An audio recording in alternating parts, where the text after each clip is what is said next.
Hi everyone, welcome back. I hope you're all doing well. So today we are covering a case that I've had so many people asking me to cover. And I'm sure many of you are familiar with this case, or you've at least seen something about this case recently because it has been everywhere. And that is the case of Ruby, Frankie, and 8 Passengers. So in case you are not aware of who Ruby is or 8 Passengers, Ruby Frankie was a family vlogger.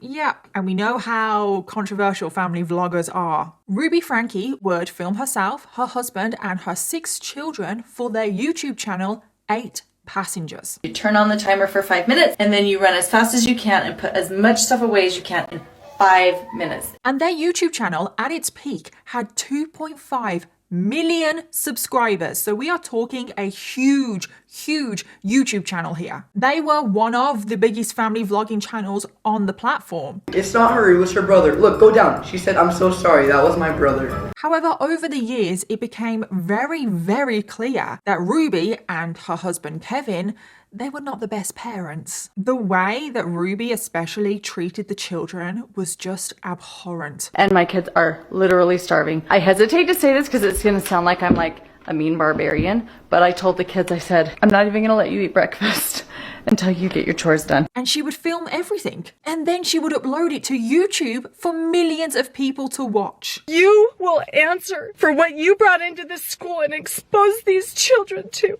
I'm like, that's sick. And then we skip forward to approximately 2022. And this is when Ruby meets a possibly more evil woman by the name of Jodi Hilderbrandt. And Jodi, oh my God. I mean, my blood boils for both of them, Ruby and Jodi. But Jodi, oh my God, there is something about her. I literally want to scream. I'm trying to be really clear with you that your child is not ADHD. You teach everyone that's on the planet, I don't care how disabled they may look, that you expect them to be honest because you're modeling that like you're honest. And after Ruby got indoctrinated into the Jodi cult, which was called Connections with an X, this is when the absolutely horrific treatment of Ruby's 2 younger children, Russell and Eve, began. And because of who Ruby was and the fact that she was so successful on YouTube, when the news broke that she had been arrested, there was a gigantic media storm surrounding everything.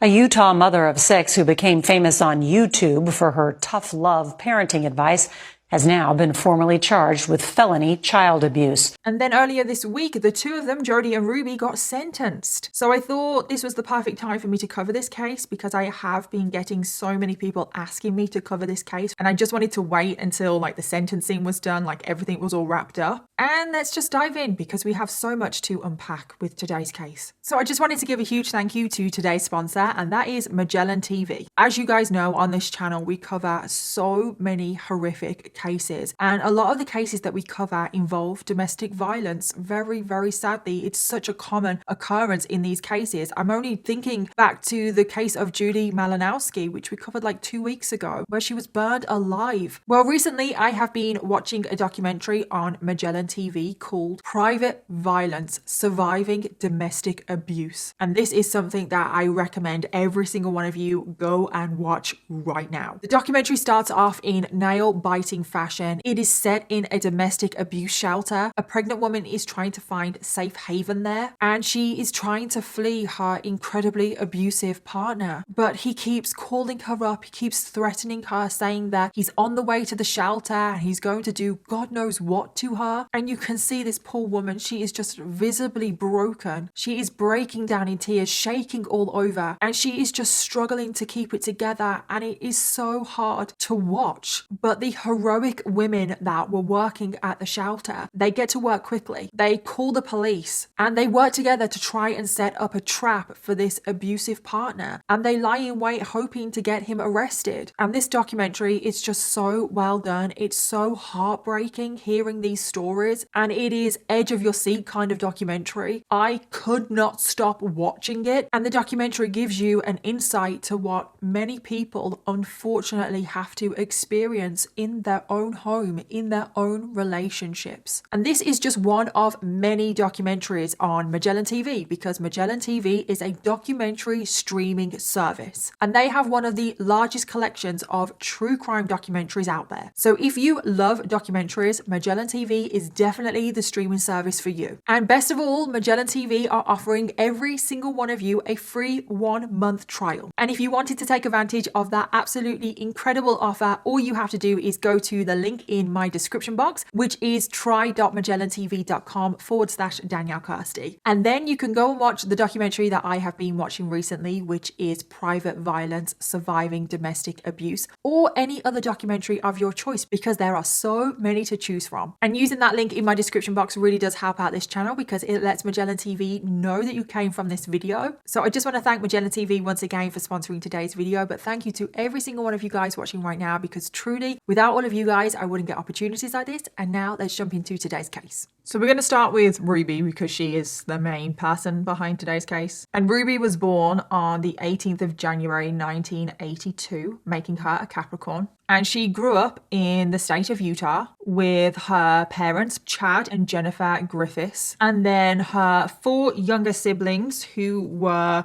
Bo, Bonnie, Julie, and Ellie. Now, growing up, we don't know too much about Ruby's childhood. There are only a few little things that we do know. And it's thought that she grew up in a very close, tight-knit family. Ruby is apparently very close with her siblings. And it has also been said that Ruby's parents gave their children everything that they wanted. It is reported that they all had a great childhood. The family were members of the Church of Jesus Christ of Latter-day Saints, and faith and their religion did play a big part in their life and their upbringing. And it is said that Ruby was especially close with her mom. However, Ruby's sisters later on have come out and said that Ruby was not always the nicest person to be around when they were growing up, because Ruby, when she was a child, it is reported that she was incredibly selfish. She would never share any of her belongings with her siblings. She felt like she was too cool for her siblings. She thought that she was above them. She was the oldest, so she would boss them around. But Ruby would always take all of the sanitary items, like all of the sanitary towels, tampons, whatever.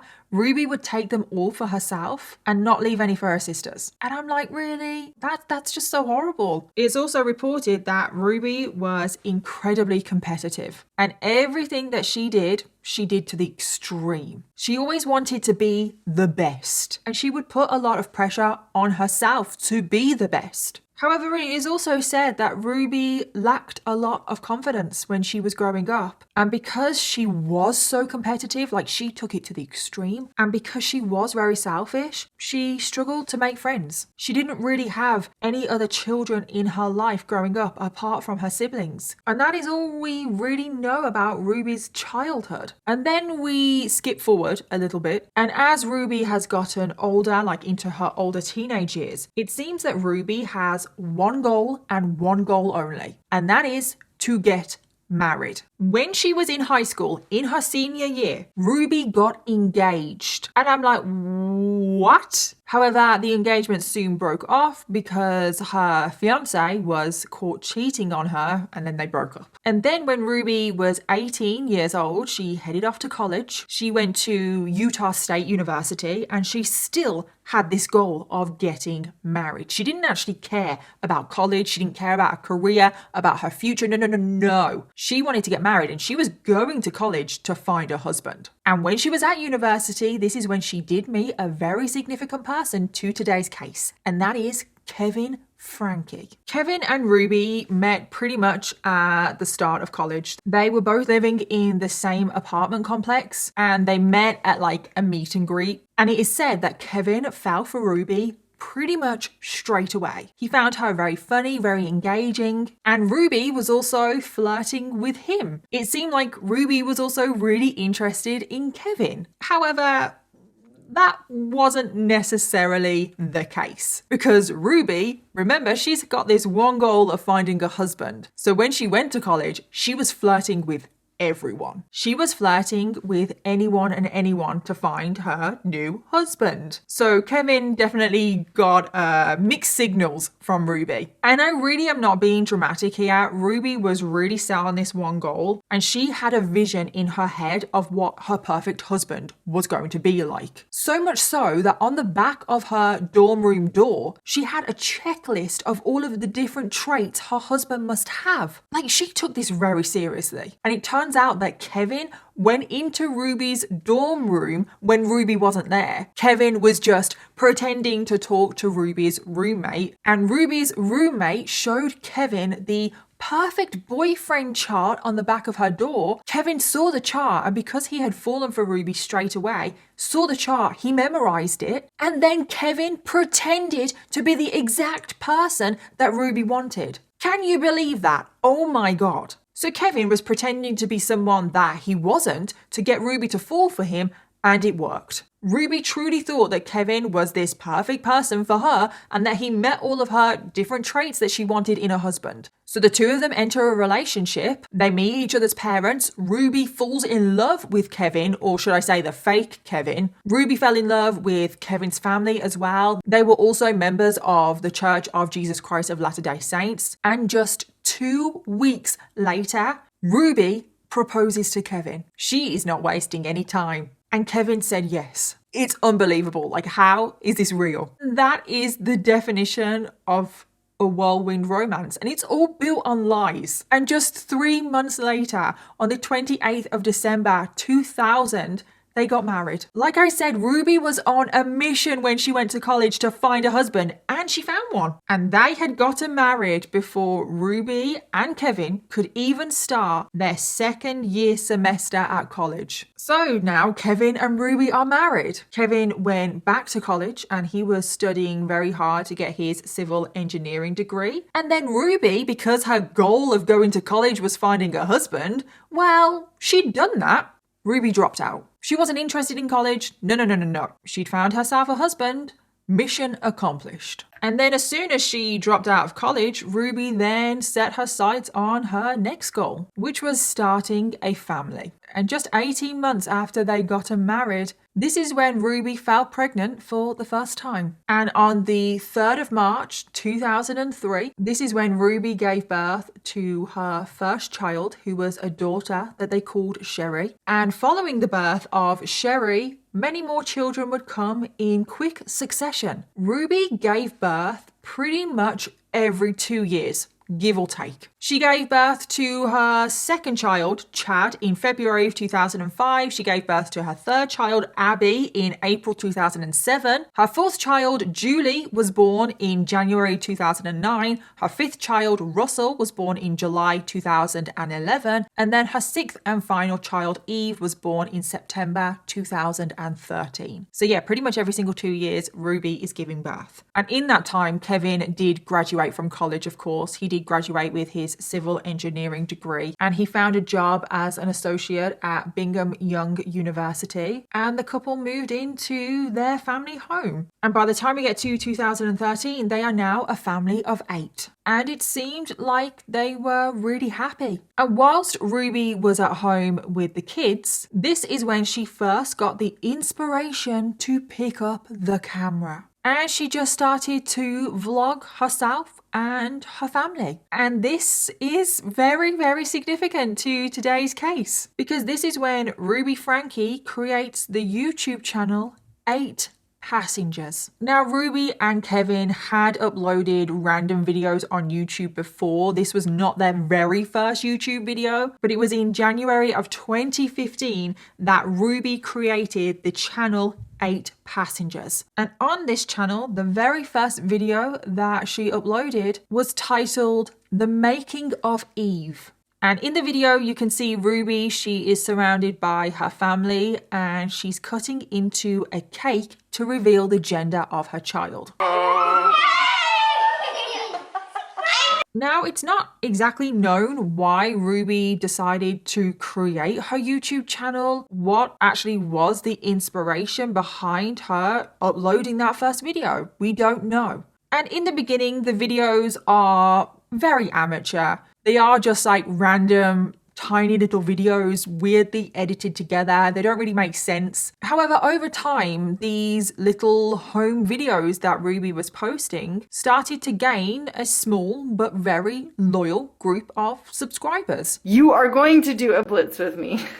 Kevin likes blitzes. You turn on the timer for 5 minutes and then you run as fast as you can and put as much stuff away as you can in 5 minutes. And this was back in 2015. This is when YouTube really started to get into its element. This was kind of the time where everybody was starting their YouTube channel. It's actually the year that I started my YouTube channel, this one that you're watching right now. And in 2015, family vloggers were a thing. Like, I mean, they're still kind of a thing now, aren't they? But in 2015, they were really in their element. And Ruby seemed to sense this. She could sense that maybe she could turn her little home videos that she had seen some success with, maybe she could turn it into something bigger. And Ruby became obsessed with YouTube. And she had this new goal now, that she wanted her family to be this successful vlogging family. So she started posting vlogs every single day, Monday to Friday. It was just 5 days a week. But she would post these videos at 6 a.m. on the dot every single day. And all of her content was, of course, surrounding her family, especially her children. It showed the daily interactions between the family. I knew it! The ups and downs of family life. In our house, all our kids know that cell phones. Ruby would give parenting tips.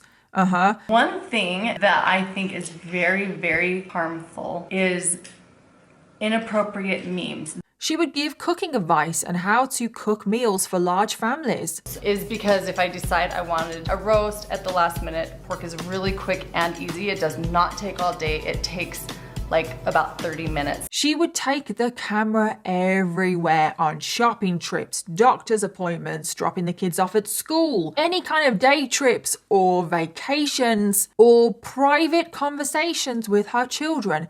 Everything was on camera. Ruby and everyone else in the family started living their life for the camera. And their videos had titles such as Tasting Sushi for the Very First Time, Valentine's Day in a Warehouse, 6th Grade Science Project, Abby's Big Day. And at this point in time, Ruby was homeschooling her oldest boy, Chad, who was in the 5th grade. So a lot of the content that Ruby was producing around this time was around homeschooling, giving other parents tips. Ruby also talked about her religion a lot on her channel, about them being an LDS family. And this drew in a lot of people from the same religion. And Ruby just wanted to pull it out there to the world that they were a very religious family, but they were a close-knit family. They were so tight and they were just a normal, regular family. And over time, the channel started to grow more and more. More people were tuning in every single day to see what the Frankie family were doing. And a year later, in January of 2016, the channel had grew to 30,000 subscribers, which is very, very impressive for in a year, especially back in 2015. I actually managed to find an article from a local newspaper talking about Ruby and 8 Passengers and their success from around January 2016. And it was just so funny reading this article because the reporter, they did interview Ruby, and in the interview, Ruby was asked why she had even started her YouTube channel. And Ruby said that the reason why she had started her YouTube channel was that she felt like her children were growing up too fast. So she wanted to pick up a camera and record, and it was her way of slowing down time and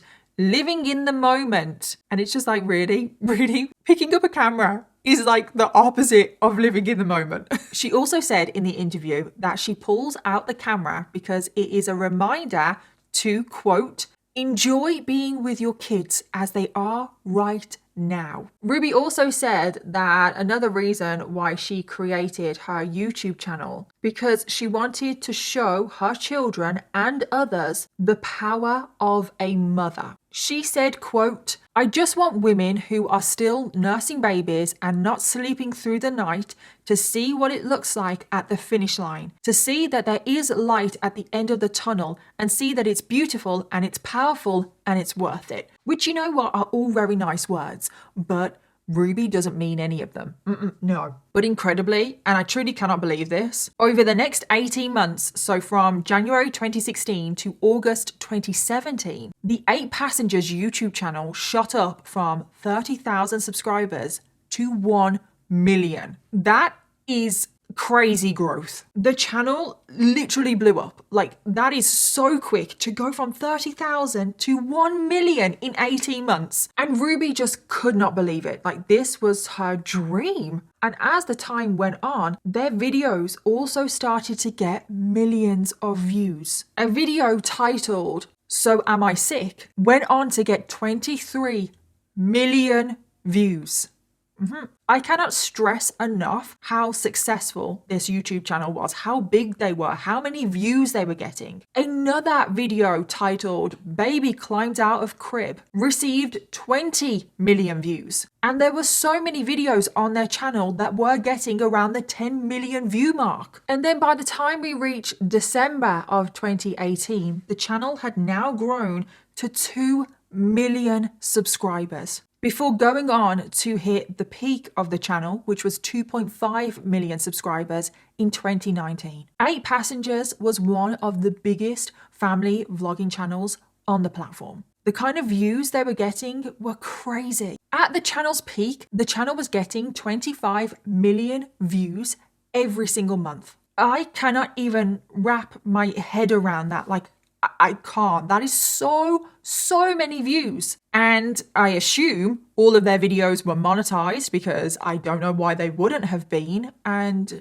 can you imagine how much money that would have been bringing into the family? Ruby has even said that the family were making millions. And that was just from AdSense alone. With a channel that popular and successful, sponsorships were also coming in. Ruby would do promotions for Walgreens, Crock-Pot, Kellogg's, Verizon, Invisalign, and more. And all of this success and money, it went to Ruby's head. And there is definitely not a humble bone in Ruby's body at all. She would openly brag about how much money she was making. And I'm telling you, I was making millions. And it seemed like Ruby was truly living the dream. She was successful, she was making lots of money. But was that the case? Oh, no. Because Ruby and the 8 Passengers channel was not only one of the most popular and successful family vlogging channels,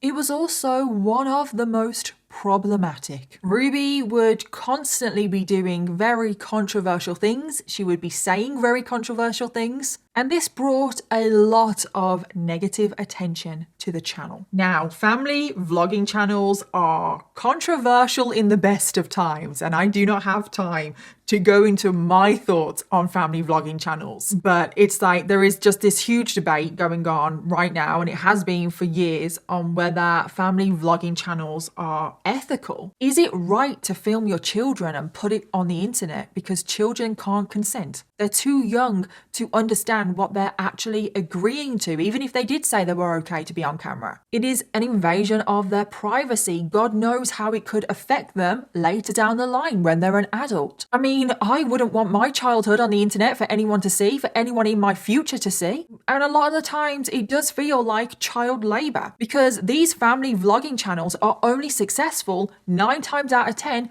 because of the children. You take the children out of these videos, and I can guarantee you that these videos wouldn't be getting millions of views. And then it comes into question, well, are the children getting paid? Is all of that money going in a trust for the children when they turn 18, for example? How is the money split? Because how is it fair that the children, who are supposed to be children, how is it fair that they're participating in these videos, earning the money for the family, but then they are also being taken advantage of because they can't consent to this? I mean, it's a very sticky subject, and I do not have time to get into it. You know what I'm trying to say. Family vlogging channels are problematic in the best of times. But the fact that Ruby was a family vlogging channel wasn't even the biggest problem. The actual concern with Ruby and the 8 Passengers YouTube channel was Ruby's parenting style. Because over the years, people could see that Ruby was a strict parent. Ruby wanted to raise her children to be independent, to think for themselves, to be humble, to be honest, to be aware of their actions and their words and be responsible for themselves. Which, when I say that doesn't necessarily sound like a bad thing. However, I don't think Ruby actually knows what those words mean. She would take them to the extreme. And I just think it's really funny that Ruby wants her children to be humble when she is not humble herself. Ruby is the definition of do as I say, not as I do. So Ruby would take all of this to the extreme. And it would be in 2019, when the channel had literally just hit its peak at 2.5 million subscribers, that Ruby's extreme parenting would blow up in her face. Because one day, obviously Ruby was vlogging her day as she did every day, but Ruby was sat in her car. She received a message from Eve's teacher. Just got a text message from Eve's teacher. And I just want to point out here that Eve is only 5 years old and she's in kindergarten. And in the message that Ruby received from Eve's teacher said something along the lines of, Eve forgot to bring her lunch into school today. Can you bring lunch in for her? She said that Eve did not pack a lunch today, and can I bring a lunch over to the school? A very reasonable request, because if your child doesn't have any food, you of course want to be notified and you of course want to be able to drop food off if you can. But Ruby, she's vlogging her day as this text message comes through, and she speaks directly to the camera about this message. And she says to the camera very seriously that Eve is responsible for her own lunch. Eve is responsible for packing her own lunch and then taking her own lunch to school. And Eve, because she is responsible for herself, it is her fault that she has forgotten to take her lunch to school, and therefore, as punishment, Eve must go hungry. I know that her teacher is uncomfortable with her being hungry and not having a lunch, and it would ease her discomfort if I came to the school with a lunch. But I responded and just said, Eve is responsible for making her lunches in the morning, and she actually told me she did pack a lunch. So the natural outcome is she's just going to need to be hungry.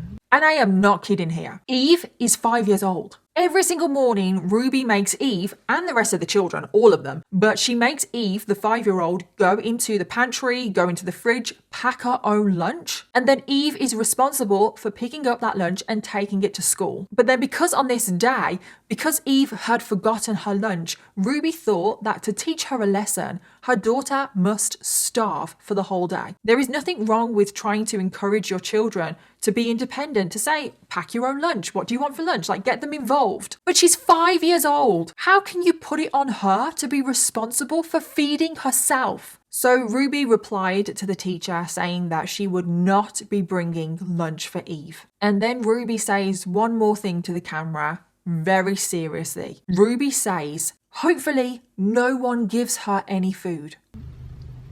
And hopefully nobody gives her food and nobody steps in and gives her a lunch. And I'm like, what the actual hell? And of course, viewers seeing this were outraged. People were saying, how can you do this to your 5-year-old daughter? And it didn't take long for this clip from 8 Passengers to be spread all over the internet, even past YouTube. And this was the first big controversial thing to happen to 8 Passengers. And don't get me wrong, there were problematic things before this incident with Eve's lunch, but it was this whole lunch situation that threw the channel into the spotlight, and they started receiving very negative attention. But did Ruby learn her lesson? No, of course not. She actually doubled down, defended her actions, and the controversies just continued to pile up and pile up. Viewers started to become very uncomfortable that Ruby would always corner her children and capture very uncomfortable private moments. And it was quite clear that the children were uncomfortable. They didn't want certain things on camera. For example, Ruby's eldest daughter, Sherry, when she got her first period, Ruby decided to bring out the camera and capture the moment. Ask her daughter how she felt about her first period. All Ruby cared about was views. money. She didn't care that Sherry possibly didn't want this moment on camera for millions of people to see. She would also film her daughters shaving their legs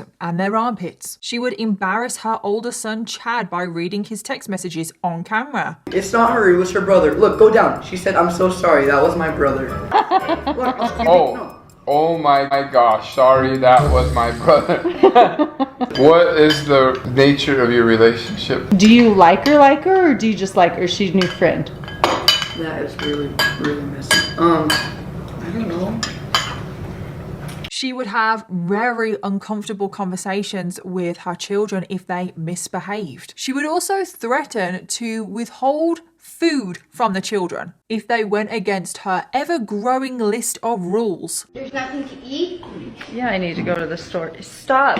Just stop. It's true. Just stop. No, that is not true. Can you see all the food going on in the kitchen today? I am going to the grocery store this afternoon. Starvation is actually a very big tactic of Ruby's, so remember this. I don't know how she hasn't died yet, but she literally wouldn't eat. But in one video, she actually said that she didn't allow the children to eat breakfast until they had done their chores. And my kids are literally starving. I hesitate to say this because it's going to sound like I'm like a mean barbarian, but I told the kids, I said, I'm not even going to let you eat breakfast until you get your chores done. One time the children had to clean out the garage like completely in exchange for just some sandwiches. She took away electronic devices. She would try and isolate her children from the world as much as possible. But the mistreatment didn't stop there. There was one time where Eve didn't get up for school because Eve is responsible for herself, remember, even though Eve is 5 years old. Because Eve didn't get up for school because she was responsible for herself, Ruby never woke her up and Eve missed a whole day of preschool. It's ridiculous, isn't it? 2 days ago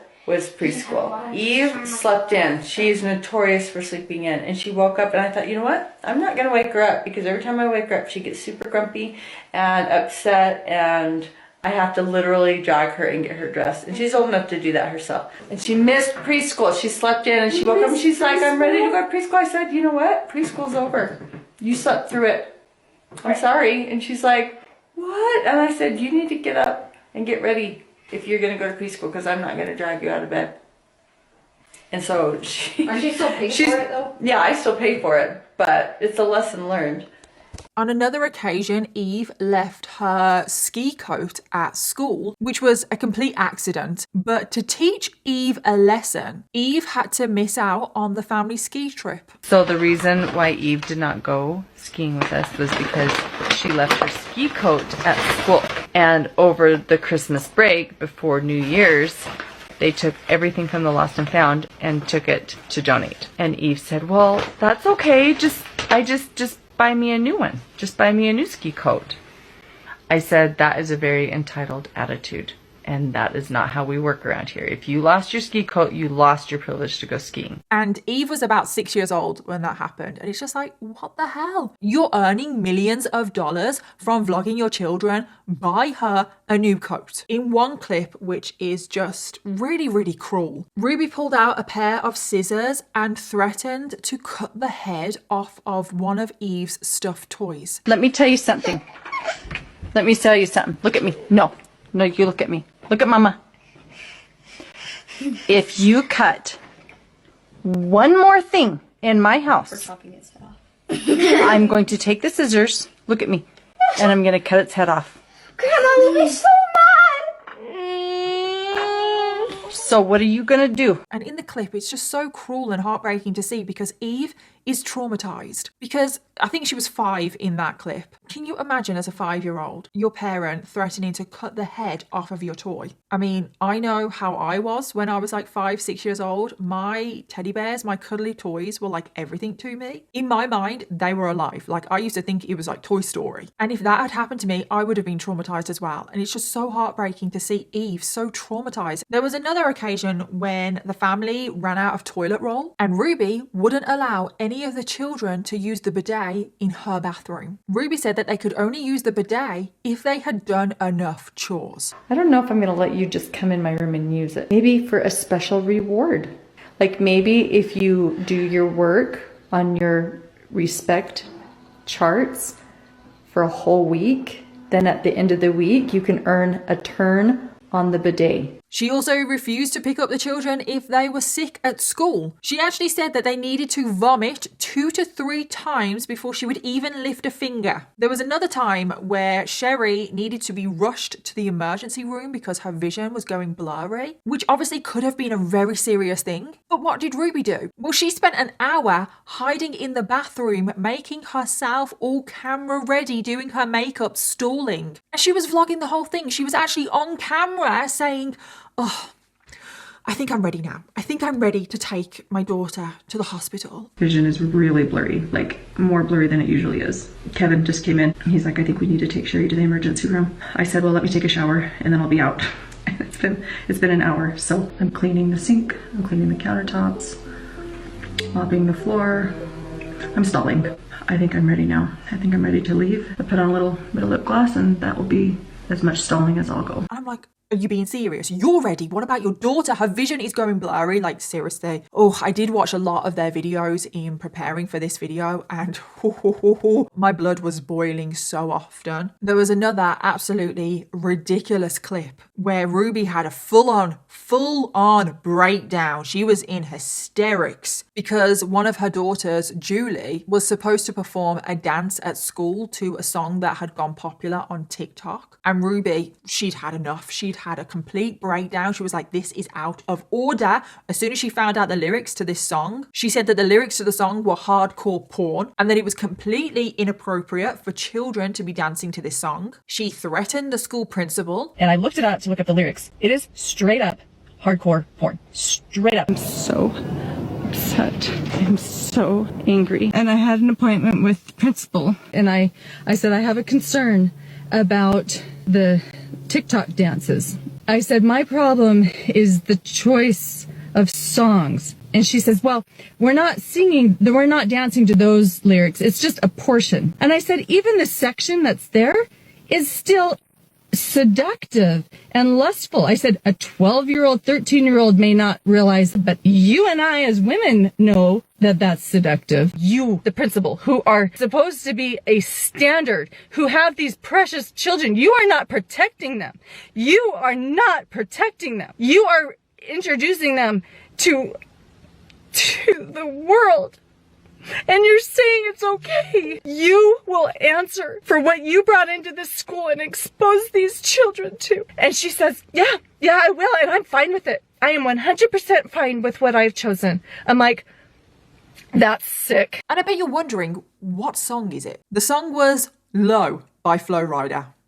Yeah, apple bottom jeans, boots with the fur. That is hardcore porn. And as more time continued to pass, the more negative attention the YouTube channel 8 Passengers started to receive started to go crazy. It was just piling on. That one massive controversy about Eve's lunch, it was a catalyst because this got the general public's attention, and now the public were watching 8 Passengers. They were watching for Ruby to slip up at any moment, and of course she was, because she's a terrible human being. And this is when drama and commentary channels started to pick up on this as well. And they started to make videos about Ruby, about 8 Passengers, about how problematic the content was. Clips from 8 Passengers started to pop up on TikTok. It seemed like a lot of people were having their opinion on 8 Passengers, and 99% of it was negative. However, the 8 Passengers channel just continued to grow. It's almost like the negative attention, he was just giving them more views. And then views equals money. So at the end of the day, Ruby didn't care. And it seemed like Ruby liked playing the villain. And I know we're talking a lot about Ruby and Ruby doing this and Ruby doing that, and Ruby's the problematic one and everything. And we're not actually talking about Kevin, because Kevin is the husband. And I just want to point out that he's not innocent either. He definitely has more of a backseat role in the raising of the children, but he is there in the videos. He is complicit. He is seemingly okay with everything that Ruby is doing. And later on, Kevin has actually said that he was also a victim of Ruby's, which may be the case. However, he's still an adult. He is still the parent of these children, and he's more than happy to just sit back and let his children be mistreated. He doesn't really seem to care either. And I feel like I just need to point out here that Ruby is not the only YouTuber in the family. Oh, no, because Ruby has 3 sisters, And all 3 of them are also YouTubers. It's crazy. The whole family, every single one of them have a YouTube channel and are YouTubers. And the 4 sisters, so Ruby and her 3 other sisters,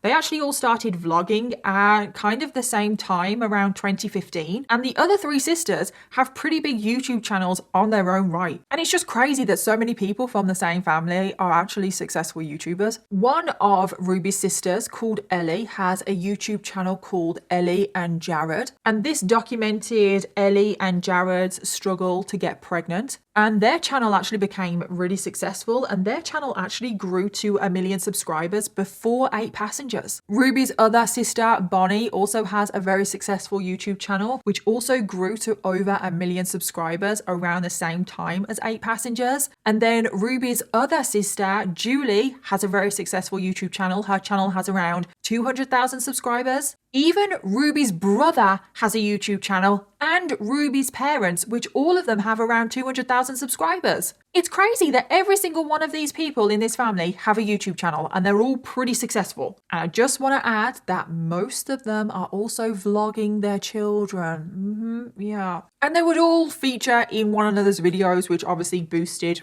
each other's videos. And then Ruby, seeing the success that all of her family was having on YouTube, decided to create her 2 oldest children, Sherry and Chad, their own YouTube channels. And Sherry's channel grew to 400,000 subscribers, and Chad's channel grew to 100,000 subscribers. And they would post on their channels quite a lot about what it was like to be a child. And I don't know if they were forced into making these videos, but it kind of seems like they were. And they would upload on these channels fairly regularly, and some of their videos also reached into the millions of views. And something that I just found really uncomfortable when I was watching a lot of the 8 Passenger videos, because their YouTube channel has actually been taken down, but you can still find their videos online. So I have watched a lot of 8 Passenger videos, but something that just really made me uncomfortable is that quite a lot of the videos didn't actually feature Ruby. It was the children vlogging. And that made me feel really uncomfortable, because I was like, no. This is Ruby's channel. Why isn't Ruby the one vlogging? Why isn't Ruby the one working? And in one video, Sherry just mentioned in passing that her parents were away, and that did not sit right with me, because it does just seem like Ruby and Kevin, they go off on vacation or for work or whatever, and then it felt like they were making their children carry on vlogging. And the children would be there vlogging themselves, going out with friends, going to school, going on school trips, doing chores around the house, babysitting. And it just made me feel really uncomfortable, because that is child labor. It's like, this is Ruby's channel. She should be the one vlogging. She should be the one directing the content, editing the content, posting the content. This is her responsibility. But it just felt like she was forcing her children to carry on working whilst she was off doing God knows what, so she could carry on earning money, because I guarantee you those children were not seeing any of that money. And this is why family vlogging channels are so controversial, because it's like the children most of the time are the subject. They're the ones pulling in the money, pulling in the sponsorships. And then it got me thinking, was this Ruby's big plan? Like, the big plan for her family? Did she want all of her children to become YouTubers? Because it seemed like she was forcing her 2 oldest children to post on YouTube. So was she going to do that to the younger children when they got to a certain age? Was that her whole retirement plan? Was she going to be their manager? It just makes me really uncomfortable. It really, really does. And things carry on like this for a while until we get to the spring of 2020. And another big controversy would happen. That would send shockwaves throughout the 8 Passengers YouTube channel. And this is when the 8 Passengers YouTube channel got somewhat cancelled, which is crazy. Like, how have they not already been cancelled? And this all happened because Ruby was just vlogging like she always did, and Chad, her oldest son, let slip something that would cause a lot of controversy. 14-year-old Chad at the time had been sent to a 10-week outdoor intervention camp. And this is sometimes known as wilderness therapy. And apparently these camps, this therapy, is designed for troubled children to kind of put them back on the right path. And they're controversial in their own right, but I don't have time to get into it. And I don't exactly know what Chad did to be classed as a problematic child and why he even needed to go to something like this. Ruby did mention that Chad had been expelled from school. Again, I don't know why he was expelled. However, during those 10 weeks that he was at the camp, Chad was forced to participate in extreme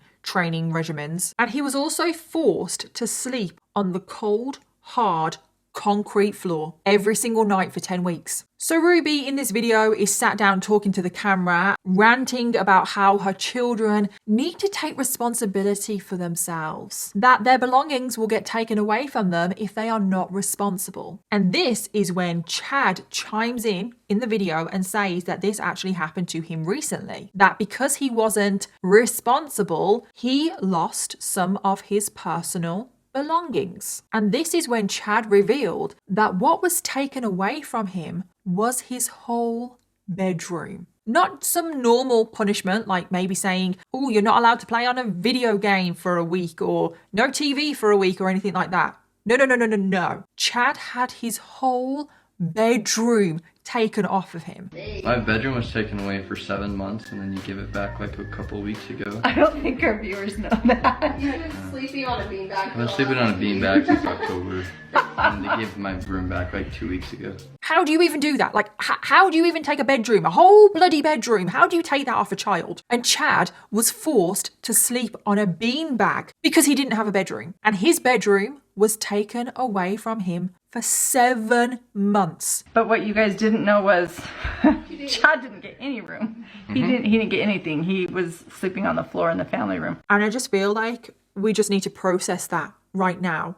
What? 7 months? How do you take a whole bedroom off a child for 7 months? I'm sorry, no. So you're probably wondering, what did Chad do that resulted in his whole bedroom being taken off of him? Well, he actually just pulled a few pranks on his younger brother. Nothing too serious, but that was it. Chad pulled a few pranks on his younger brother. Which siblings do that? Oh, I'll give you the reason why I lost my bedroom. It's pretty funny, but now I look back, I mean, it's pretty depressing. No, we never told our viewers. That I woke Russell up at 2 in the morning and told him that we're going to Disneyland and he has to pack. And he got up and made his bed all neatly and then packed all his clothes in a suitcase.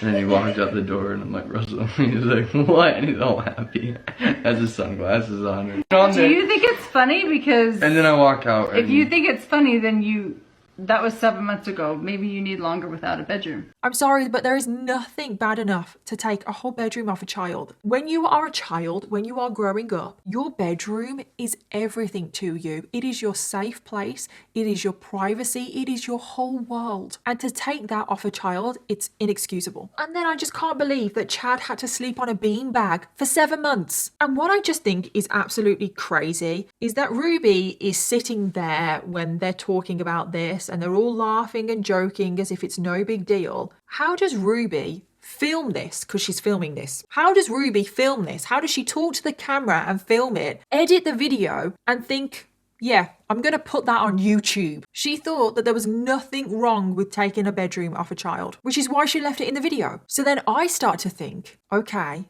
so what has she edited out of a video? Abby, we took the phone away from Abby in November. And you may never get the phone back. Probably not. No, I have no friends.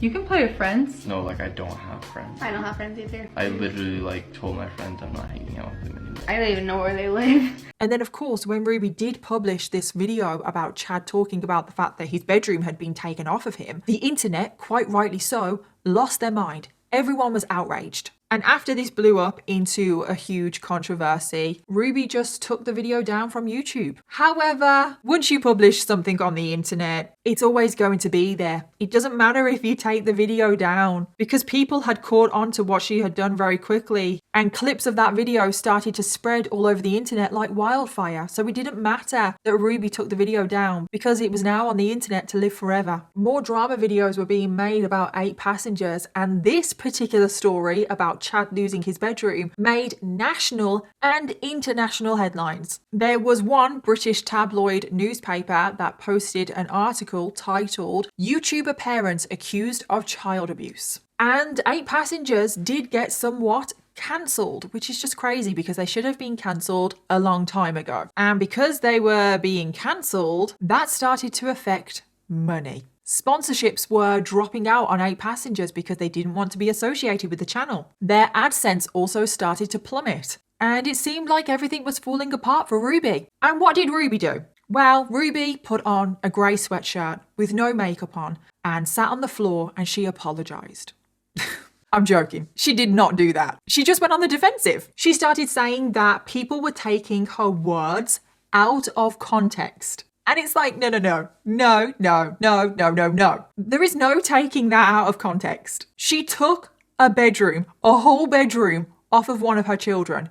You don't need the context because nothing makes that okay. And Ruby just started to say that this was all just a part of cancel culture and people were way too sensitive nowadays. She even told a reporter, quote, "The reason we got cancelled was because I was demonstrating what a responsible mother looks like. And all the other kids out there these days are just too scared to be held accountable." She then decided to hire a team of lawyers that would send cease and desist letters to any YouTuber that would say anything negative about them. And some YouTube channels were even forced to take their videos down. And Ruby thought that she was winning. However, the internet fought back. Because Ruby, she never changed her ways and she was continuing on being a very awful, disgusting, abusive parent. And someone out there, I actually don't know who, decided to put together a change.org petition which demanded that CPS do a thorough investigation into Ruby and the family. And within no time at all, this petition got 16,000 signatures. People were also phoning up CPS directly to put in their complaints. And in the end, it worked. Because in the summer of 2020, which is just over 5 years after Ruby first created her YouTube channel, this is when CPS decided to pay a visit to the Frankie household. So CPS knocked on the door, but it seemed like Ruby was expecting them. Because Ruby put on her best performance, the performance of a lifetime, that she was an amazing parent. On this day, Ruby told her children to be on their best behavior. So when CPS walked into the home, all of the children were smiling, happy. Her youngest daughter Eve was at the table playing with a puzzle. Some of the other children were sat quietly, being very good, doing their homework. And Ruby, she was baking sourdough bread in the kitchen. And they looked like a picture-perfect family. And the little act fooled CPS. And according to Ruby, when CPS had finished their visit, they were so impressed with Ruby and Kevin and how good parents they were. The CPS workers were actually asking Ruby and Kevin for parenting advice. And I'm like, you've got to be joking me. You've got to be bloody joking me. They thought that Ruby was the perfect mom. And it's just really, really infuriating because how can CPS, trained professionals, how can they fall for this? There is literally physical evidence on camera that Ruby doesn't treat her children well. Just because a household seems happy doesn't mean that there isn't abuse going on. You can have your children sat down doing their homework. It doesn't mean that you're not abusing them. You can have your daughter do a puzzle. Doesn't mean that you're not keeping food from her. But there was no further investigation and things just continued to get worse and worse. Another 18 months pass. And of course, Ruby is still doing things that raises alarm bells with the general public, people viewing her videos. And even though people are still trying to raise awareness of what Ruby is doing, CPS, no one is listening. And because the authorities just didn't want to listen, they didn't want to do anything, this would end in tragic circumstances. Because first of all, in January of 2022, Ruby decided that she no longer wanted to post YouTube videos. I know, shocker. Ruby, who is obsessed with YouTube and being a YouTuber and getting all of this money and all of these views, Ruby wants to stop posting on YouTube. It doesn't make sense, does it? Now, the reason why Ruby wanted to stop posting on YouTube was because she wanted to, quote, save her children. She wanted to save them from the negative attention that they were getting. You wonder why I left YouTube? It's to save my kids. No amount of money. I'm telling you, I was making millions. and I left it because my kids were being hurt. With entitlement, they were being hurt. With people's advice, and they didn't have a mother up the front saying, I don't care what the world's opinion is. This is the truth, and this is where I stand. I mean, that was true. The children were receiving a lot of negative attention at school. They were all being bullied. None of them really had many friends. The children were going through a lot. But it's just really rich, isn't it, coming from Ruby? Ruby, the one who made the decision to put their private lives on camera for the world to see. Ruby, the one that is abusing and neglecting her children. Ruby is now the one saying that she wants to save her children. There's a word for that, and that is hypocrite, because she is the one that is causing harm to her children. Her children need to be saved from her. The reason why Ruby wanted to stop posting on YouTube is that she had become quite friendly with another person that is very significant to this case. Ruby became very close to a woman named Jodi Hilderbrandt. And I feel like this is the part now where we all need to take a very deep breath, because wow. If you thought Ruby was bad, oh my God, she is nothing compared to Jodi. And when Ruby met Jodi, things would go downhill very, very quickly. So Jodi Hildebrand was born on the 15th of June, 1969, making her a Gemini. And she grew up in Salt Lake City, Utah. And she came from a very strict LDS Mormon household. Her parents were very distant, emotionally unavailable, and they basically just told their kids to get on with it. Like, deal with yourself. Be responsible for yourself. Now, according to Jodi, from the ages of 2 to 5, she was repeatedly sexually assaulted by a 15-year-old boy. And Jodi speaks about all of this in her book, and she has said that after this happened, she just became emotionally numb, and she buried all of her trauma inside. And this followed her for the rest of her life. And then after finishing school, Jodi went on to study English literature at Brigham Young University before getting a master's degree in psychology. And then in 2005, she went on to become a licensed therapist, which, how?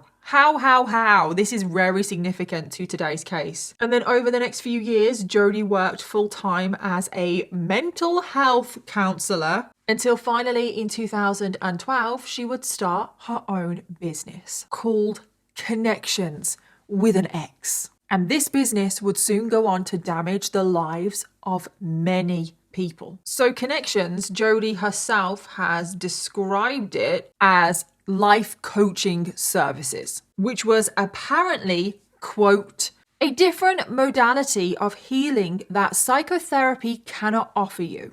Jodi said that if you became a client of Connections, it would enable you to, quote, transform your pain into joy, exchange confusion for clarity, and choose the life you most desire.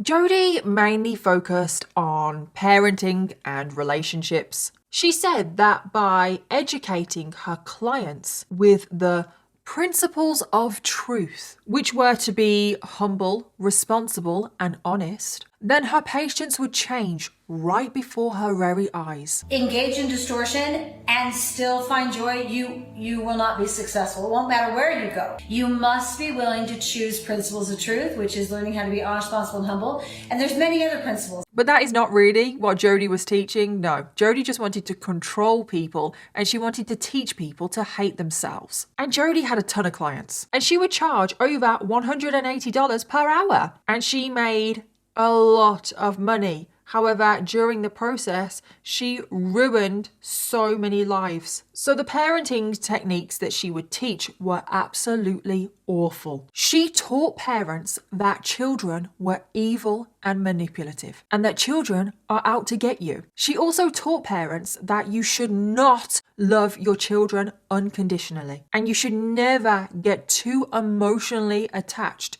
to your children. She believed in cutting children off, completely cutting the children off from their family if they were not, quote, living in truth. She also believed that children did not deserve their own space or privacy. She also thinks that medication for mental health is a scam. And the only way that a child can heal from their mental health problems is if they were living in truth. And I'm just like, what does that even mean? Like, what does that even mean? Jodi is also incredibly homophobic, transphobic, racist. She does not believe in ADHD. I'm trying to be really clear with you that your child is not ADHD. You teach everyone that's on the planet, I don't care how disabled they may look, that you expect them to be honest because you're modeling that like you're honest. She does not believe in PTSD. So I know that there is a title called PTSD that the psychological community has created to give people who have had trauma permission to stay there. And you'll take offense at this. Everybody who takes offense at what I'm saying in this podcast are those people that I'm talking about that want to hide behind their trauma. She believes that children should undergo conversion therapy if they come out as gay. And she also victim blames victims of rape. She says that women and children who get raped, they got themselves in that situation. They are the ones to blame for being raped because what did they do to encourage the rape? Abstinence. Abstinence. That used to be around when I was a kid. Abstinence. But nobody says that anymore because everybody feels like they have a right to just do whatever they want. And then they have these consequences, these outcomes of STDs or pregnancy or rape, and they don't want to take any responsibility for their participation in it. Now, when I say rape, what I'm talking about is you engage in a sexual relationship and then you may say stop, and the person's like, I'm not stopping. I'm going to take what I want. I'm talking about your participation because that's the kind of person you've chosen to hook up with. I can't believe that I'm saying these words. How is there anybody walking this planet that believes this stuff? And this is what she is teaching parents to then teach their children. And she is basically teaching you to hate yourself. If you are not living in, quote, the truth, whatever that means, you should hate yourself. You are not worthy. You do not deserve anything. You do not deserve happiness. And then the other side of her business is focusing on relationships, marriage counseling. And her tips on how to fix your marriage were just as bad. Because instead of trying to bring couples closer together, fix their problems, she actually wanted to split them up. That was basically her goal. She wanted everyone to get divorced. And why was she doing this? Well, because she would just say, oh, you need to come for more sessions. Your marriage is not fixed yet. Give me more money. And one of Jodi's tactics in her marriage counseling was to blame everything on the husband. She is very anti-man as well. Like, she really hates men. She hates everyone, really. She would convince the wife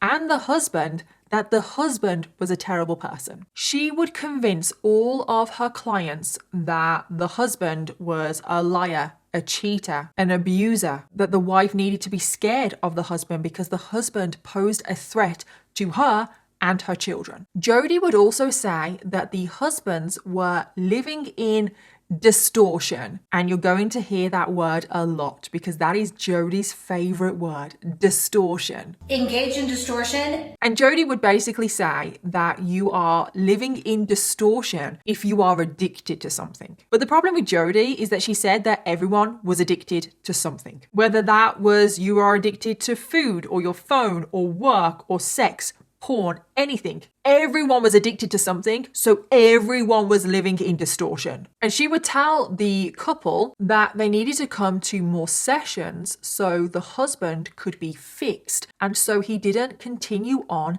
living in distortion. It doesn't make sense, does it? I'm really sorry. These are her words, not mine. It doesn't make any bloody sense, does it? And Jodi managed to convince a lot of the husbands that they were addicted to something. And most of the time, she liked to convince men that they were addicted to porn. That was her thing, porn addictions. She convinced so many men and so many people really that they had a porn addiction when they didn't. It's honestly ridiculous. And because she is such a master manipulator, people genuinely did think that they had an addiction, whether that was to porn or to food or to work or something. So because most of the time she would convince the husbands that they were addicted to porn, she would make all of these men that were addicted to porn get in a group session and stand up and talk about an addiction that they didn't have. And I have some examples for you on how Jodi really did destroy lives. She broke up countless amount of marriages. She broke up families. She drove people to depression. There were even some of the ex-husbands that considered taking their own life because they felt like such a terrible person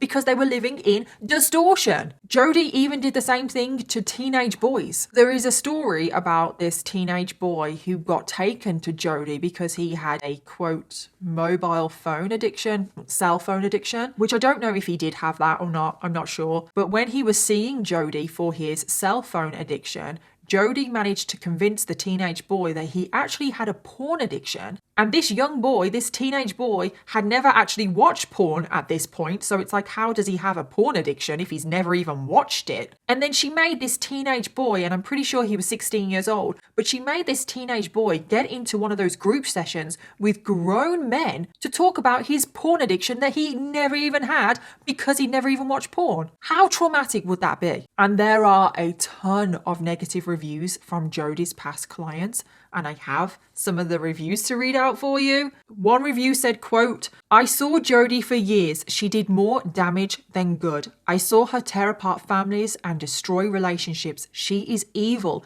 I can't believe this woman is even still in practice. I have never met anyone so manipulative. Another said, quote, this company uses brainwashing tactics to manipulate you and make you feel bad about yourself. Stay away at all costs. They are a scam. Another review said, quote, this company will ruin your family through mind control. They are a cult, an actual cult. There was even one point where she actually begged people to give her a 5-star review. Please, I don't understand why you won't do it. Go on to Moms of Truth. There is a link underneath every single video that says, give us a review. Click it and give us a 5-star, please.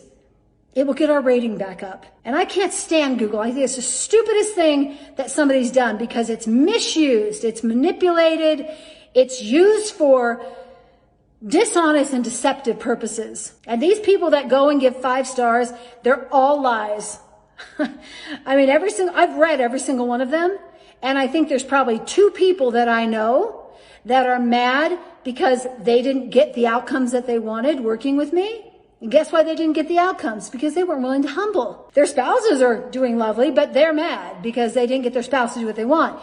All the others are just made up lies. They're just made up. There's no truth to them. I don't even know who these people are, and neither does Ruby. And then finally, a man named Adam Steed came out recently publicly about how connections ruined his life. So Adam and his wife went to Jodi for marriage counselling. However, instead of getting counselling for their actual problems, Jodi managed to convince Adam that he had a porn addiction, even though at that point in his life, he had only viewed 2 hours of porn ever. So again, he doesn't have a porn addiction. And Jodi managed to convince Adam to pay a ton of money to cure his so-called porn addiction. But Adam refused because he knew that he didn't have a porn addiction. So Jodi went out to ruin his reputation. She made it public that he had a porn addiction. She would spread that Adam was a danger to be around. Keep your children away from him. She managed to convince Adam's wife to no longer trust him. He got kicked out of his church and he was forced to drop out of the college that he was currently attending. Now, Adam had been sexually abused as a child, and Jodi used this against him. Jodi said that every time Adam would speak about his sexual abuse as a child, this was just evidence that he was a dangerous sexual predator. And in the end, Adam's wife left him. He was no longer able to see his children, and his life just spiraled. And after repairing his life, Adam took all of the evidence that he had against Jodi to the regulation board, because you have to remember right now, she is a licensed therapist, but Jodi just got a slap on the wrist. Her license was put on probation for a while, but she was still allowed to practice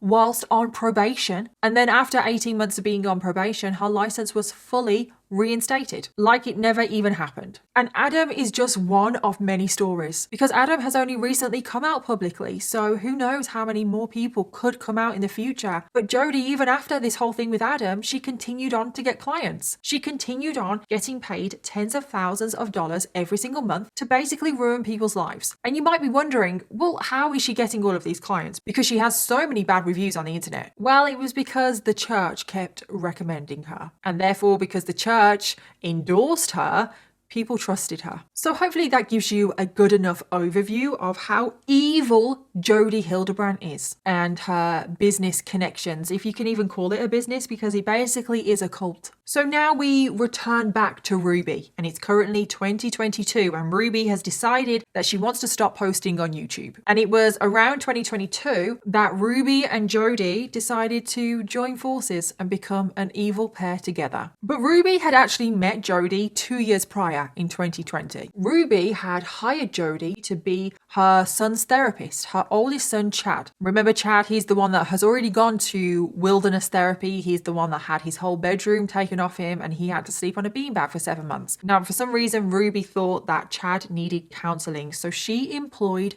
Jodi. And I think we can all imagine how that went. Well, after Jodi had been Chad's therapist for 2 years, Ruby decided to employ Jodi as her marriage counselor as well. And that is when we get to 2022. So at this point, Ruby and Kevin's marriage was going downhill. No one really knows why. We can only speculate, and it probably was a lot of the pressure from just the YouTube channel. It probably didn't help that Ruby was a terrible person. So Jodi started giving the couple marriage counseling. But did this help the marriage? No, because Jodi said that Kevin was living in distortion. Jodi said that Kevin was addicted to his phone and his work. And Kevin was made to join a group to talk about his addictions that he had. I was addicted to work. I was addicted to sports. I was addicted to my phone. Everybody who's listening to this conference today, you are an addict. You are an addict. You are addicted to at least one thing. There was even one time where he was forced to dance on stage with Jodi whilst Jodi was singing. I didn't get along and so you're back from outer space. I just walked in to find you here without that look upon your face. Weren't you the one who tried to hurt me with your thought? You think I'd crumble?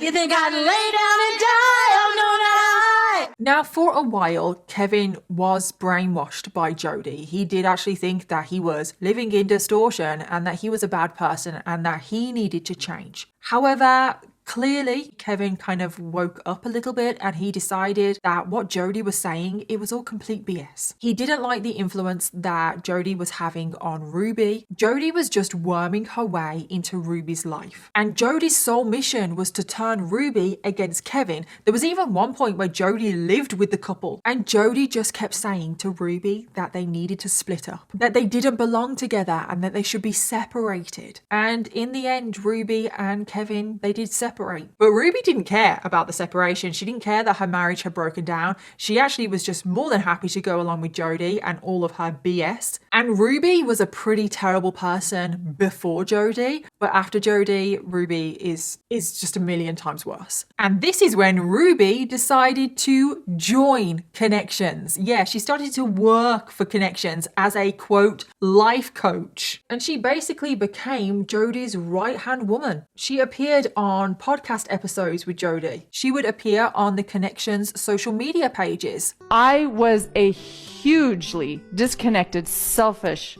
aggressive, neglectful mother. Entitled. I wanted my kids to be happy, which AKA translated into, I want my kids to get off my back because I want to do what I want to do. I want to be able to go to Target. I want to be able to shop. I want to be able to have a moment of silence where I can just think. It was all about me. And I made my kids responsible for that.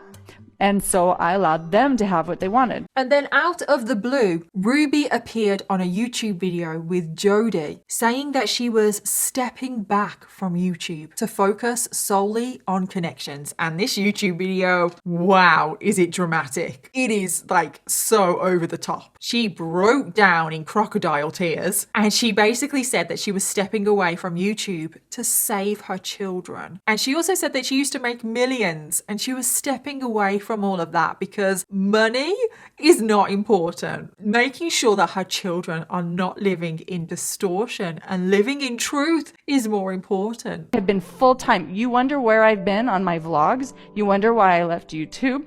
It's to save my kids. No amount of money. And I'm telling you, I was making millions. And I left it because my kids were being hurt. With entitlement, they were being hurt. With people's advice, and they didn't have a mother up the front saying, I don't care what the world's opinion is. This is the truth, and this is where I stand. And when I was watching the video of the two of them together, I was just, God, I was getting so angry. I wanted to pull my hair out. How do people actually believe this kind of BS? Like, how? And I personally think that Jodi only wanted a relationship with Ruby because of the 8 Passengers YouTube channel. Because Jodi, I think, is very clear. She just wants to make as much money as possible. And I think she saw Ruby as someone that she could take advantage of and then use her for her followers and make even more money. And then following this, Ruby is now a part of Connections. Ruby and Jodi set up a Facebook account called Moms of Truth. Ruby changed the 8 Passengers Instagram account to also Moms of Truth. On her Instagram, which obviously had a load of 8 Passenger followers, she started posting all of the Connections propaganda, preaching to her followers, hoping that they would sign up and hand over money. And Jodi and Ruby, they sold masterclasses, workshops, one-on-one advice. They tried to recruit as many people as possible. They had these little packages on how to live in truth, how to get out of living in distortion. Everyone is addicted to something. Living truth today. Free yourself and be happy. It's like, oh my God. And they just wanted to make as much money as possible and also convert people to their cult and make people believe in their very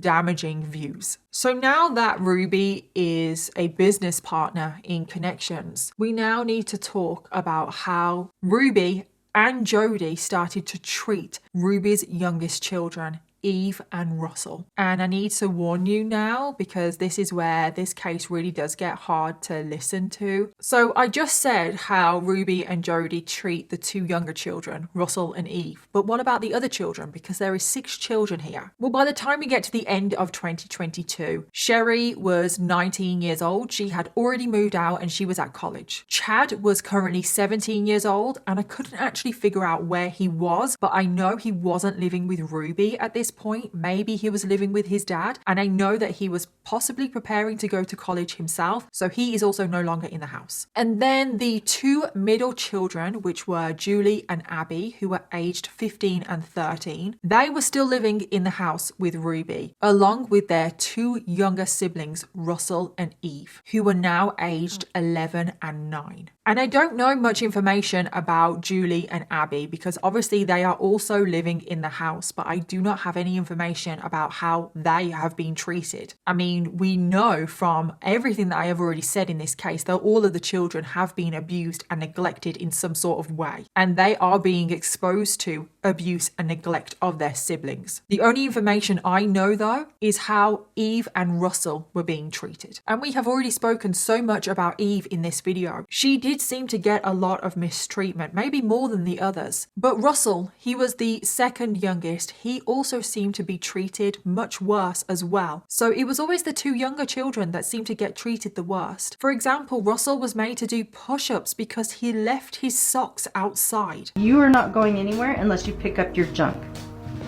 You've got crap strewn all around. Now, so you see, now I'm using bad language. That's how bad of a mood I'm in. You get your socks picked up and don't you leave your stuff out anymore. Right over there. Run and go pick them up. And then give me 10 push-ups. Put them in your pockets so you can take them down to the hamper and drop and give me 10. 1. Put your hands straight out. They're in. They're not supposed to be out. Shape your hands forward. There you go. 1, 2, down further. Bring your butt down.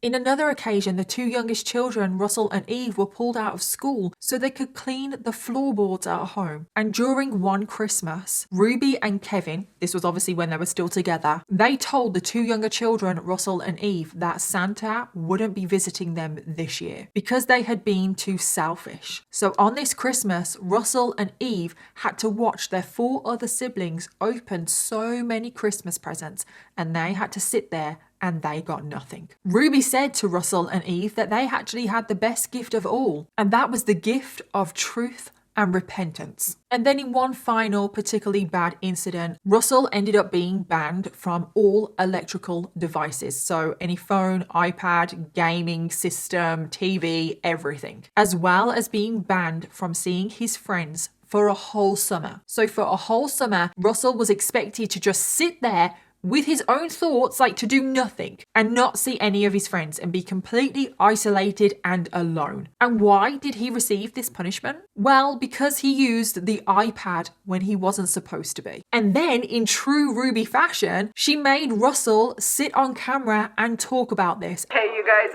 I need to go have a talk with Russell. The fact that he's not willing to sit with me and be humble and talk is a big demonstration to me that he has some distorted views and that he is in a lot of shame. Oh, there you are. I was just talking about you. Do you want to come sit with me and talk?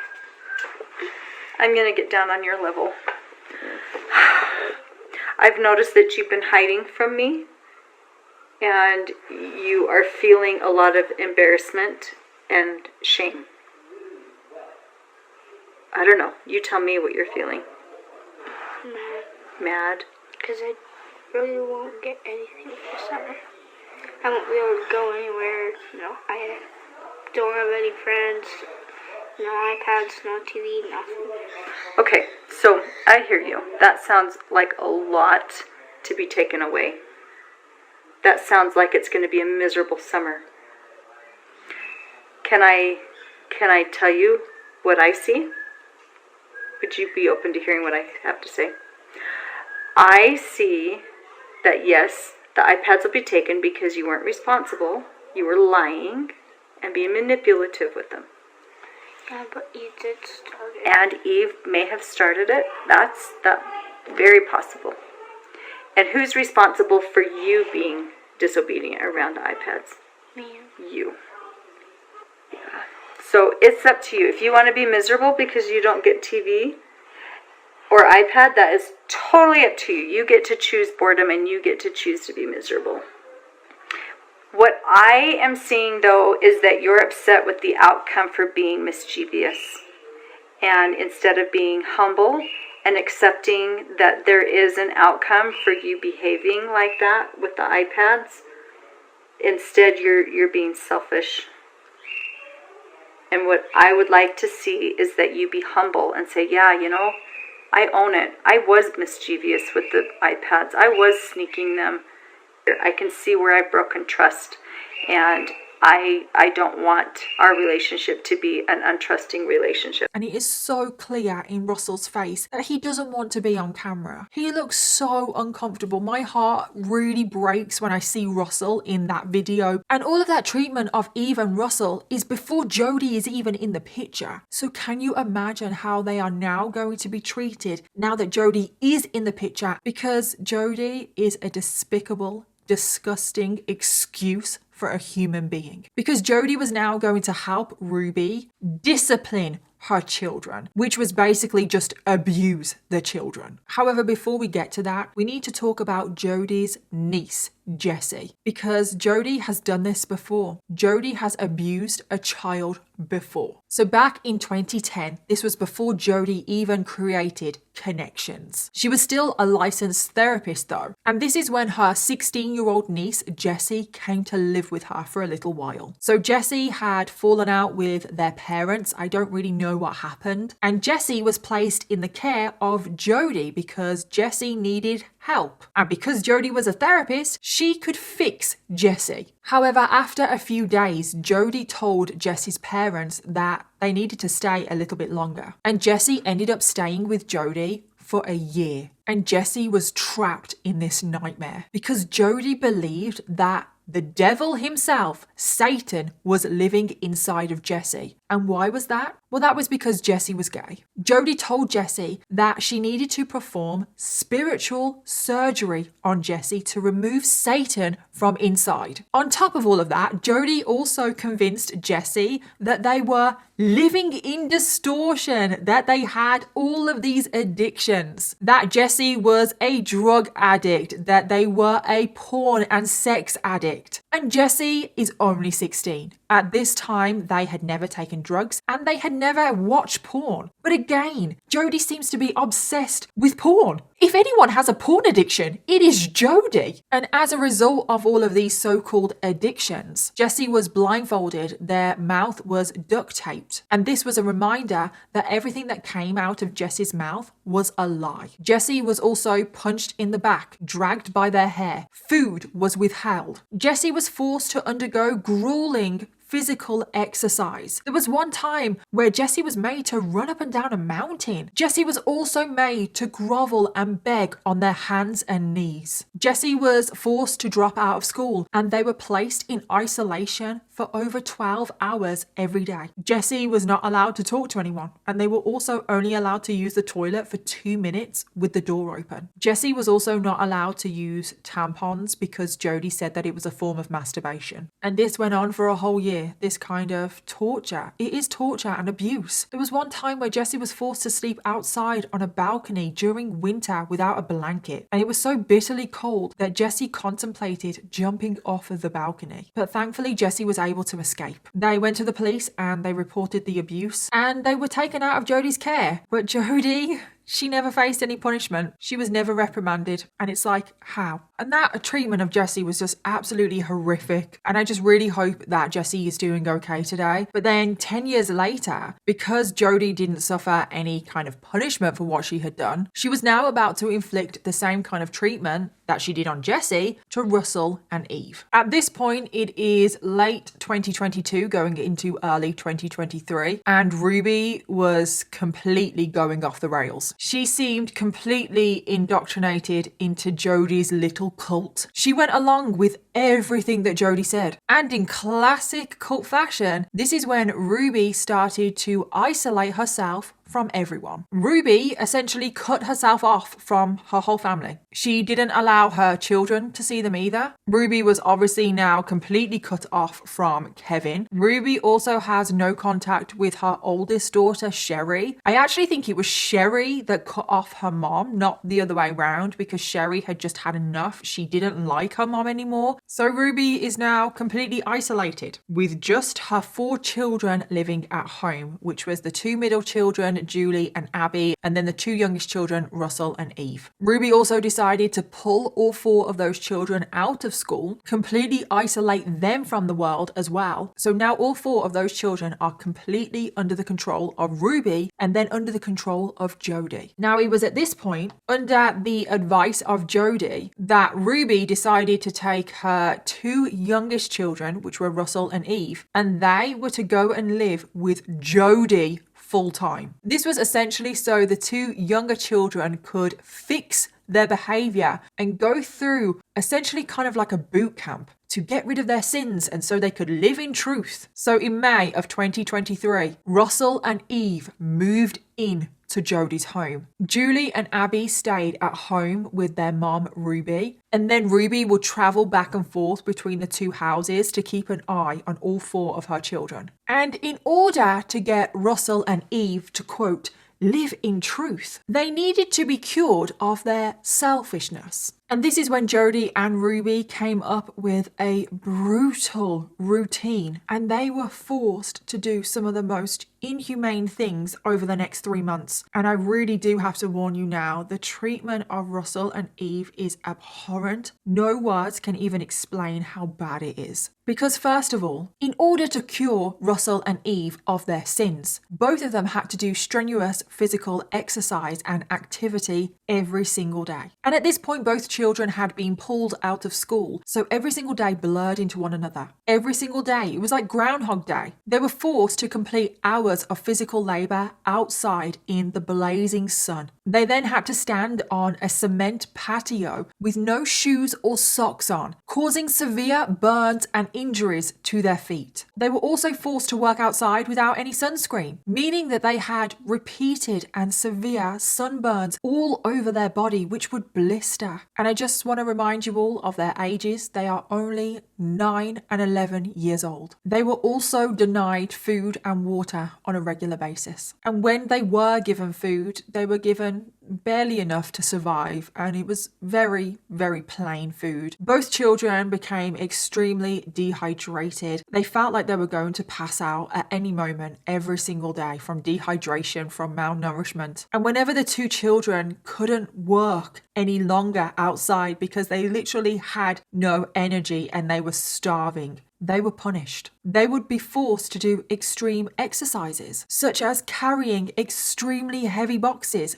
up and down the stairs over and over again. They had to do wall sits, which is basically just sitting against a wall without a chair, for hours on end. And oh my God, their muscles must have been shaking and burning. I don't know how they could do that. And then the next thing that happened to, quote, cure their selfishness was that their belongings slowly, one by one, were taken away from them. They were not allowed access to books, notebooks, electronics. They were never allowed any downtime. They were never allowed anything that would even give them the tiniest bit of mental stimulation. And then they had their beds taken away from them, and they had to sleep on the cold, hard floor. They were also placed in isolation for hours at a time. We obviously know that they have been cut off from the world, so they were never allowed visitors. They were never allowed to speak to anybody. Whenever visitors did come to the house, Russell and Eve were locked away in a back room, so no one even knew that they were there. There was actually a panic room in Jodi's home. So I don't know if the two children were placed in there. I just don't know. And then as the weeks passed, the treatment just kept getting worse and worse. Eve was forced to run back and forth down a dirt track with no shoes and socks on in the blistering heat. She was also forced to jump into cactus bushes. She was left with cuts all over her body, over her feet. She had blisters, terrible sunburns. Russell was also forced to stay outside for hours at all times of day and night. He was forced to stand in direct sunlight for hours every single day for no reason, with no sunscreen on. His sunburns became so extreme that his skin literally was peeling off. He was also denied water for days at a time. And whenever he would try and find water, anything, he was severely punished. And then 2 whole months go by, and we are now in July of 2023. And Russell felt like he couldn't take this anymore, and he tried to escape. He tried to escape when Jodi wasn't looking. He was really hoping that he would be able to run to a neighbour to get help for him and his sister. But whilst he was trying to escape, Jodi caught him. And this is when the treatment of Russell just took another level up. He was severely punished for trying to escape, because now Russell was no longer trusted to walk around on his own, and therefore he was tied up. Ruby and Jodi would use rope to bind Russell's hands and feet together. Other occasions, they would use handcuffs. There would be times where he would be tied to a set of weights so he couldn't move. And I just truly cannot believe that I'm saying all of these words. How did it end like this? How did the 8 Passengers YouTube channel end in this kind of abuse? Russell was also forced to be tied to either Ruby or Jodi so he could move around the house. They are literally treating him like a dog on a leash. They were constantly worried that Russell would try and run away, so this is what they felt like they had to do. And at times, Russell was also forced to lie on his stomach, whilst his hands and his feet were tied behind his back and then tied together with a piece of rope. And he would literally be left lying on his stomach with his hands and his feet bound and tied behind him for hours on end. And I just cannot wrap my head around this. Like, why is Ruby doing this to her children? Ruby would blame all of this on Jodi, but it's not all Jodi. They are in this together. A lot of the things that are happening to Eve and Russell, Ruby was already doing to her children on just a lower scale. And over time, because Russell was tied up so much, he suffered severe injuries to his wrist and his ankles. The handcuffs that they would use would cut into his skin and damage his muscle and soft tissue. He would bleed profusely, and his wrists and his ankles, they would scab up and they would get infected. And they would break back open as soon as he was tied back up, and it was this vicious cycle. And he must have been in so much agony. And this is just on top of everything else that he is being forced to do. And to treat these injuries, Ruby and Jodi would use homeopathic remedies, such as rubbing cayenne pepper and honey into the wounds. And then they would just duct tape the wounds up so they could place the handcuffs over the duct tape. It's just truly abhorrent. But it gets worse. Russell is being punished and tortured to the extreme because he tried to escape. Ruby would now physically assault her son. She would kick him so hard with boots on. She would hold his head underwater. She would cut off his oxygen supply by placing her hands over his mouth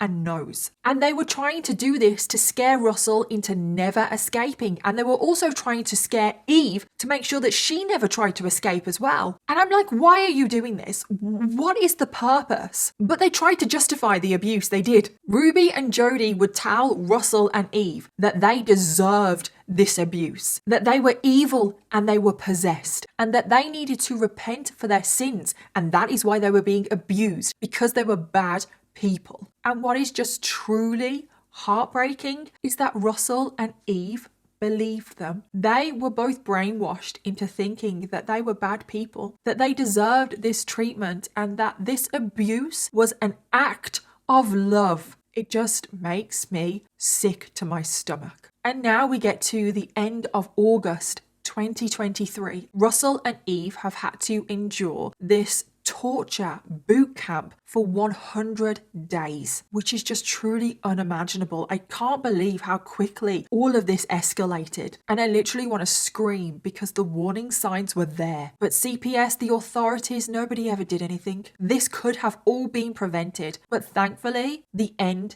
is close, because Russell, he wanted to escape again, and thank God he had the strength and the bravery to try and escape again, because on the 30th of August 2023, Russell escaped again for the second time and final time, because one afternoon Ruby and Jodi were out of the house. Now Russell, whenever he was alone, he was always tied up because he wasn't trusted. But on this day, he either wasn't tied up or he managed to break free from his restraints, because Russell managed to flee from the front of the house. And Russell was so terrified that Jodi could return home at any moment. So Russell made his way to a neighbor's home. He knocked on the door and he politely asked the neighbor for help. And thankfully the neighbor called 911, because you only had to take one look at Russell to see that he was a child in need. I mean, he had duct tape over his wrists and his ankles. He looked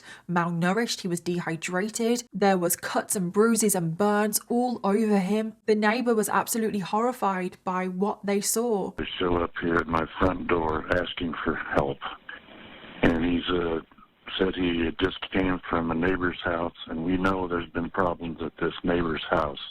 He's emaciated, he's got tape around his legs, he's hungry, and he's thirsty. This boy has been...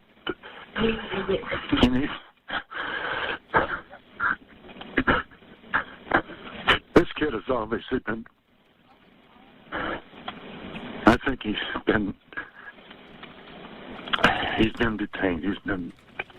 He's obviously covered in wounds. And the 911 call that the neighbor made has been released to the public. And you can hear Russell. He is talking so politely and so calmly. He is answering all of the operator's questions. Do you know where your mom and dad are? Well, actually, I don't know where my mom is, but I do know where my dad is. He's not anywhere here. Really, nowhere. And he also said during the phone call, and this completely broke me, that he was tied up and he was abused and tortured, but it was entirely his own fault. He says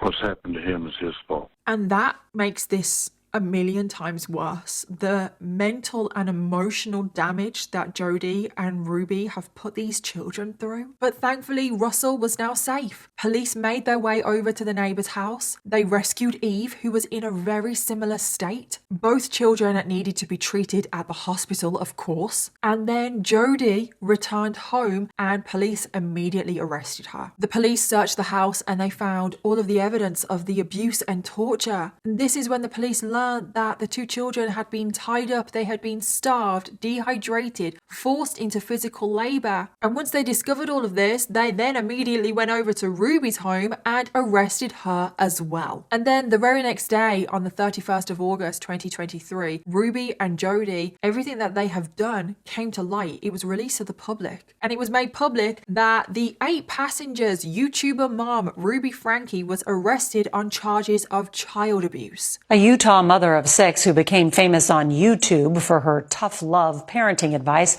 has now been formally charged with felony child abuse. Police say this is the house a young child escaped from and went to a neighbor's house asking for food and water. Utah family vlogger Ruby Franke was arrested Wednesday. The 41-year-old mother of 6 is known for sharing clips of her children's daily lives on their now defunct YouTube channel, 8 Passengers. After Franke's 12-year-old son escaped through a window and ran to a neighbor's house, pleading for food and water.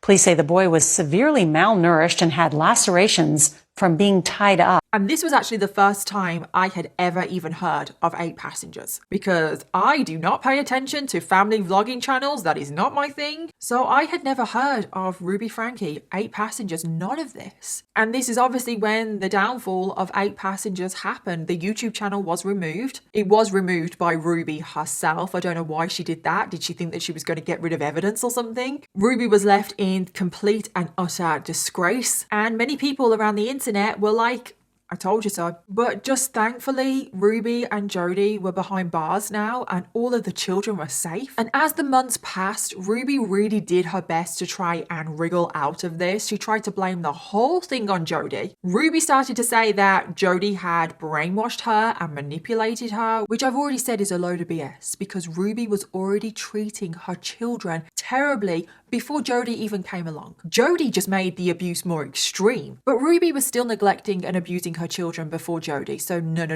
we're not going to have that. And unbelievably, oh my God, prepare yourselves for this next thing because it's going to make you angry. Ruby tried to justify the abuse of Russell and Eve because she had made up a complete and utter lie about Russell, saying that he was accessing pornography from the ages of 3 and that Russell had also abused his siblings, sexually abused his siblings and some other children in the neighborhood for years. Now, of course, this was a complete lie because what 3-year-old can access porn on their own? If Russell has had access to porn at the ages of 3, well then that is on you, Ruby. How can you lie about your own child and say that they have sexually abused other children? But things were not looking good for Ruby and Jodi because there was just so much evidence against them. So because there was so much evidence against them, Jodi and Ruby decided to plead guilty to the charges. So in December of 2023, both of them pled guilty to 4 charges of child abuse. And then it was just earlier this week on the 20th of February 2024 where they were both sentenced. And during the sentencing, Ruby did her best to give an Oscar-winning performance. She did her best attempt to show remorse and sympathy. For the past 4 years, I've chosen to follow counsel and guidance that has led me into a dark delusion. And to me, to demonstrate my remorse and regret without blame, I take full accountability for my choices, and it is my preference that I serve a prison sentence. And she also thanked every single person under the sun. I couldn't believe it. She was just listing off people. I would like to thank my mom, my dad, the Academy for this award. Thank you to the officers in Santa Clara and the Ivan City Police, Nick Hellman, Brian Palufo, Cy Pickuvit, Mike Pondoyo in Tobler, John Ward, D. Lewis, and Chief Flowers. You were the angels who came and saved my children. I especially want to thank Detective Jay Bate. She plucked me out of a situation I didn't know how to get out. Thank you to my Bishop Tom Hawks and my state president Jim Nelson for reminding me of the Lord's love for the lost. So much pain and suffering would have been avoided had I followed and heeded your counsel. Never, ever in my life seen somebody thank so many people when they are being sent to prison. It was very bizarre. And Jodi, well, she took a different route. She actually showed no remorse, and she still today says that she has done nothing wrong. And I don't believe Ruby for 1 second, by the way. Like, she doesn't have any remorse. The only remorse that she has is for herself and the fact that she got caught. And in the end, Ruby and Jodi were sentenced to between 1 and 15 years for each count of child abuse, which was 4 counts. And it is very, very confusing because I didn't actually know this, but sentences are different in Utah and you just get a range of years. You don't actually get like a specific amount of years. And each sentence is to be served consecutively, which is one after the other, which means that Ruby and Jodi could serve as little as 4 years, but then as much as 60 years. Does that make sense? And it will be up to a parole board to determine how long they actually serve for each charge. So who knows how long they will actually serve, but I just hope that it is closer to the 60 years because that is what they deserve. And that is the case of Ruby Franke of 8 Passengers and Jodi Hilderbrandt, the basically cult leader of Connections. And there was so much to this case. I couldn't include absolutely everything because there are so many videos online. Because even though the 8 Passengers YouTube channel has been taken down, you can still watch all of the videos online, and there's over 1,000. And there's so many more examples of where Ruby is just a terrible person and a terrible mom. And I don't really have too much more to say at the end of this case. I have been giving my opinion throughout. I think they both deserve to burn in hell. All I will say at the end of this video is that I hope that Ruby and Jodi can use their time in prison to repent their sins, live in truth, and get rid of their distortion. And I want to end this video focusing on the children of today's case. That is all 6 of the children: Sherry, Chad, Julie, Abby, Russell and Eve, because all of them have suffered by the hands of their own parents their whole lives, and then also Jodi. And I just hope that whatever they choose to do in life, wherever they are right now, I just hope that they all get the help that they need to recover from having parents like this, from having their whole lives be plastered on the internet from the moment they've been born. And I hope that all 6 of those children go on to live happy, fulfilled and healthy lives. And I just think it's really scary how this case could have ended. Just imagine if Russell never escaped, or if he had been caught escaping, because his abuse and torture went to the extreme after he was caught trying to escape. Imagine if he was caught escaping again for a second time. This case could have ended so much worse. We could have been talking about 2 murders at the end of today's case, and that is scary. So as always, let me know your thoughts, theories and opinions on today's case, and don't forget to let me know your case suggestions because I always want to know what you want to hear next. Thank you again to Magellan TV for sponsoring today's video, and I'll see you all in my next one. Bye.